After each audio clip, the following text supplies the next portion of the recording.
Happy Wednesday, everybody. Here's our note catcher for today. It's 2 pages, front and back. Okay. And today we're going to be learning about the first Thanksgiving. And this is actually our last read aloud for this unit.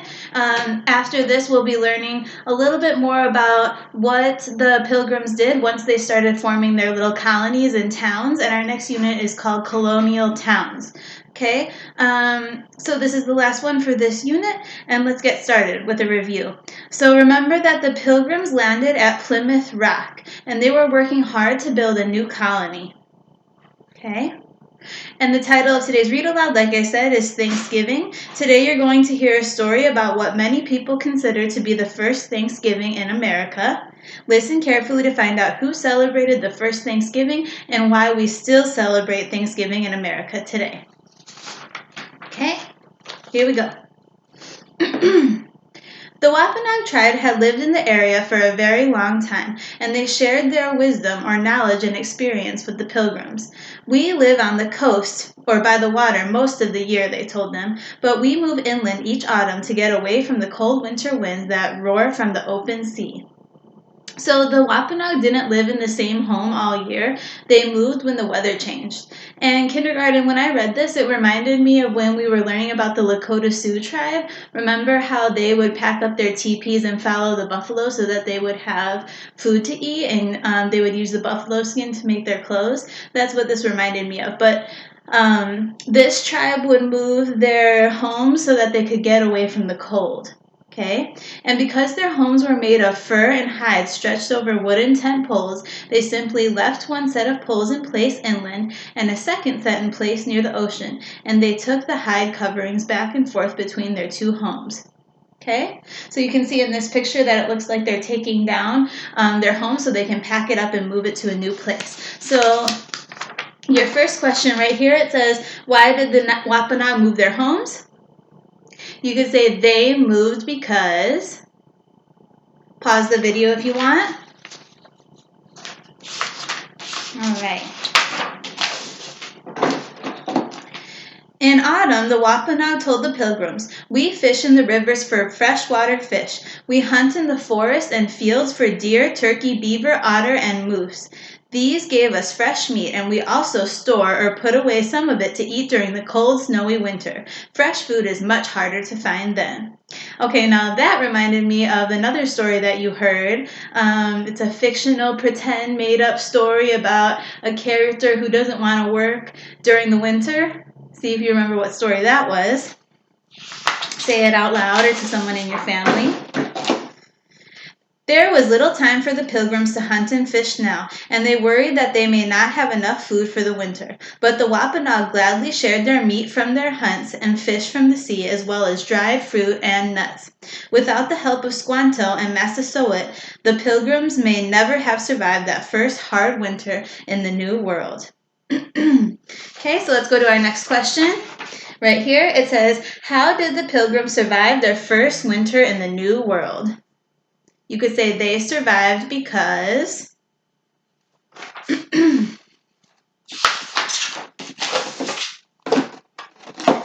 But survive they did. If they survived, that means that they did make it through the winter. Okay, they stayed alive. And when spring came, the Wampanoag led the Pilgrims to rivers and to the sea, teaching them the best methods to catch fish. They taught them how to plant crops or vegetables that they had never seen before, including the Native Americans' most important crop, which was corn. Okay, next question. What did the Wampanoag people teach the Pilgrims how to do? They taught them a lot of things, so make sure you list more than one here. You could say they taught them how to. The Pilgrims and the Wampanoag managed to live peacefully as neighbors and friends, and when fall came again, they gathered in their harvest. Here, harvest means that they picked all the crops to eat, and the Pilgrims were grateful to have survived a full year. They thanked God for bringing them to this new land where they could live freely, following their own religion. The Pilgrims held a 3-day harvest celebration or party and invited their Wampanoag friends to join them for a feast. Okay?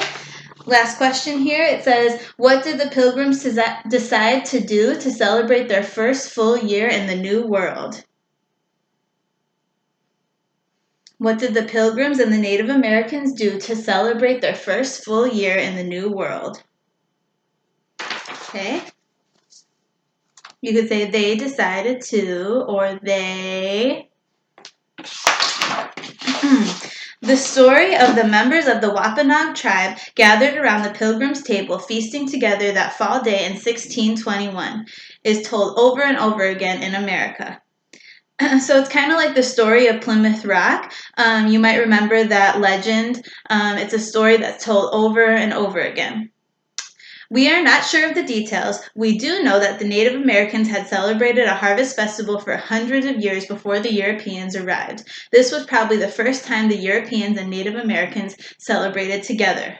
So we still celebrate this feast every year. Does anybody know what this feast is called? Shout it out loud or tell it to your family.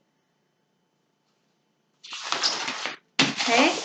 And this feast that took place in Massachusetts nearly 400 years ago has become known as the first Thanksgiving. Every November, all across America, families and friends gather together on Thanksgiving Day to give thanks and remember the long ago friendship between the Wampanoags and the Pilgrims. To Americans, the first Thanksgiving is important because it represents the best of the United States of America, different types of people living together peacefully and learning from one another. So even though the Pilgrims and the Wampanoag were very different, they shared the land and their food with one another. Okay? So you have a little video to watch to help you understand that a little bit better. You have another journal entry to work on, and then here's a couple more questions. We still celebrate this feast every year in November. What is it called?